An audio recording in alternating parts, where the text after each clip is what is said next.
আসসালামু আলাইকুম। পাশাপাশি বিয়োগ নিয়ে আসলাম তোমাদের মধ্যে। ৬,০০০ থেকে ৫,৯৮৩ বিয়োগ। এটা পাশাপাশি অঙ্ক আছে, সবচেয়ে কঠিন অঙ্ক ও বিয়োগ অঙ্কের মধ্যে কঠিন অঙ্ক।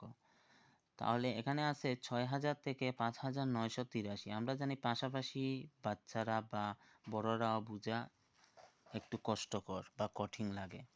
আমরা এটা উপর নিচ করে বসিয়ে দিলাম। উপর নিচ করে বসিয়ে দিলে প্রথমে এই সংখ্যা বসে, পরে এই সংখ্যা বসে। আমরা যদি উপর নিচ করে বসিয়ে অঙ্কটা করি তাহলে এখানে আছে ০, ৩ যায় না, পরেও ০ আছে, পরেও ০ আছে, পরে ৬ আছে। তাহলে এই ঘর থেকে এই ঘরে ১ আনলাম, এই ঘর থেকে এই ঘরে ১ আনলাম, এই ঘর থেকে এই ঘরে ১ আনলাম।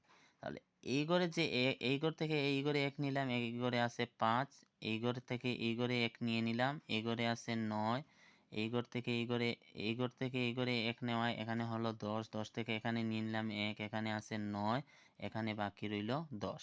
তাহলে ১০ থেকে ৩ চলে গেলে ৭, ৯ থেকে ৮ চলে গেলে ১, এখানে আছে ৯, ৯ থেকে ৯ চলে গেলে ০, আমরা ০ পরের অঙ্কটা দেখি। ৫ থেকে ৫ চলে গেলে ০, তাহলে এখানেও ০, এখানেও ০। আমরা জানি বাম পাশে ০ বসে না, তাহলে উত্তরটা আসলো ১৭। আমরা যদি এই অঙ্কটা পাশাপাশি করি তাহলে অঙ্কটা দাঁড়ায়, এখানে আছে ০, ০ থেকে ৩ যায় না, পরেও ০ আছে, পরেও ০ আছে। এই ঘরকে আমরা ধরবো ৫, এই ঘরকে ধরবো আমরা, এই ঘর থেকে এই ঘরে ১ নেওয়া, এখানে আছে ৫, এই ঘরে হলো ১০, ১০ থেকে এই ঘরে ১ নিয়ে নিলাম, এই ঘরে আছে ৯, এই ঘর থেকে এই ঘরে ১ নেওয়া হলো ১০, ১০ থেকে এই ঘরে ১ নিয়ে নিলাম, এই ঘরে বাকি রইল ৯, এই ঘরে হলো ১০। তাহলে ১০ থেকে ৩ চলে গেলে আমরা সব সময় ডান দিকের প্রথম সংখ্যার সাথে ডান দিকের প্রথম সংখ্যার বিয়োগ করব।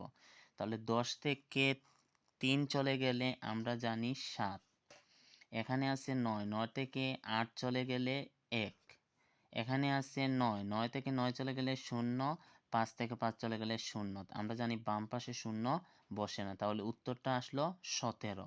উত্তরটা আসলো ১৭। এখন তোমাদের মধ্যে প্রশ্ন জাগতে পারে যে এত বড় সংখ্যার মধ্যে উত্তরটা এত ছোট কেন আসলো? তাহলে তোমাদের জন্য সহজে এটা বোঝানোর জন্য এই যে সংখ্যাটা আছে, এই সংখ্যার সাথে এই সংখ্যা যদি যোগ করে ফেলি আমরা, তাহলে এখানে লিখে ফেলি এই ৭টা ১৭টা।